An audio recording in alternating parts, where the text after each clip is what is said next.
નમસ્કાર મિત્રો, આપણે આખી જિંદગી મહેનત કરીએ, પરસેવો પાડીએ, કરકસર કરીએ, બે પૈસા બચાવીએ અને એ પૈસાથી આપણે જીવનમાં એક વખત આપણું સપનું પૂરું કરવા ફોર વ્હીલર લઈએ, મોટી કાર. એ વખતે આપણને વિકલ્પ મળે છે કે ડીઝલ વાળી કાર લેવી, કે ઇલેક્ટ્રિક કાર લેવી, કે પેટ્રોલ વાળી લેવી, કે પછી પેટ્રોલ અને ઇલેક્ટ્રિક બંને મિક્સ આવતી હોય એવી લેવી.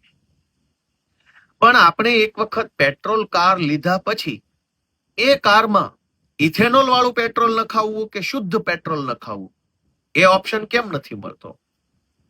મારી ગાડી છે તો મરજી પણ મારી હોય કે હું મારી ગાડીમાં કયું પેટ્રોલ નખાવીશ. રિલાયન્સના પંપથી નખાવીશ, નયારાથી નખાવીશ, એચપી થી નખાવીશ, કયા પેટ્રોલ પંપેથી કયું પેટ્રોલ નખાવીશ એ ચોઈસ હોવી જોઈએ. અને હમણાં સુધી હતી જ. હમણાં સુધી એવું હતું કે શેલના પેટ્રોલ પંપમાં પ્રીમિયમ પેટ્રોલ આવતું હતું. અમુક જગ્યાએ અનલીડેડ પેટ્રોલ પંપ આવતું હતું, એટલે કે શીશા વગરનું, શીશા વાળું પેટ્રોલ, શીશા વગરનું પેટ્રોલ, પ્રીમિયમ પેટ્રોલ, આ કેટેગરી આવતી હતી. એના અલગ અલગ ચાર્જ હતા. અનલીડેડ નખાવો તો એટલો ચાર્જ, પેલું પ્રીમિયમ નખાવો તો એટલો ચાર્જ. પણ અત્યારે જબરજસ્તીથી ભાજપની સરકાર ઇથેનોલ E20 પેટ્રોલ, એટલે કે પેટ્રોલની અંદર 20% ઇથેનોલ મિલાવટ કરેલું પેટ્રોલ જબરજસ્તીથી દેશની જનતાને આપવામાં આવી રહ્યું છે. આના કારણે બે ત્રણ નુકસાન થાય છે. એક, કે જ્યારે પેટ્રોલ જ 100% પેટ્રોલ નથી, એની અંદર 20% ઇથેનોલની મિલાવટ છે, તો પછી પેટ્રોલનો 100% પેટ્રોલનો હોય એવો ભાવ કેમ? 20% મિલાવટ છે તો ભાવ પણ 20% ઓછો હોવો જોઈએ, કે E20 પેટ્રોલનો ભાવ 70 રૂપિયા, શુદ્ધ પેટ્રોલનો ભાવ 90 રૂપિયા.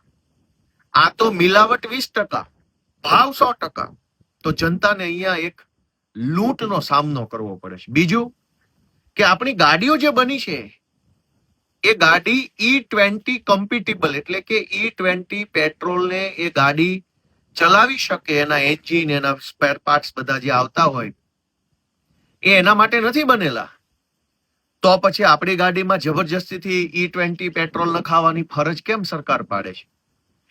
તો આખી જિંદગી મહેનત કરીને, મજૂરી કરીને, કરકસર કરીને, કેટલાય આખા ઘરમાં હોય એટલા લોકોએ પૈસા બચાવીને જીવનમાં એક વખત ફોર વ્હીલર લીધી હોય, એ ફોર વ્હીલરને ભાજપની સરકાર દાદાગીરી કરી, ગુંડાગીરી કરી, જબરજસ્તીથી E20 પેટ્રોલ, ઇથેનોલ મિશ્રિત પેટ્રોલ ભરાવડાવે અને આપણને ઓપ્શન ન આપે. એની સામે દેશમાં એકમાત્ર વ્યક્તિ અરવિંદ કેજરીવાલ લડાઈ લડી રહ્યા છે. અરવિંદ કેજરીવાલ અત્યારે E20 ની દાદાગીરી સામે લડે છે અને એમની માંગણી છે કે પેટ્રોલ પંપ ઉપર 2 પાઇપ હોવી જોઈએ.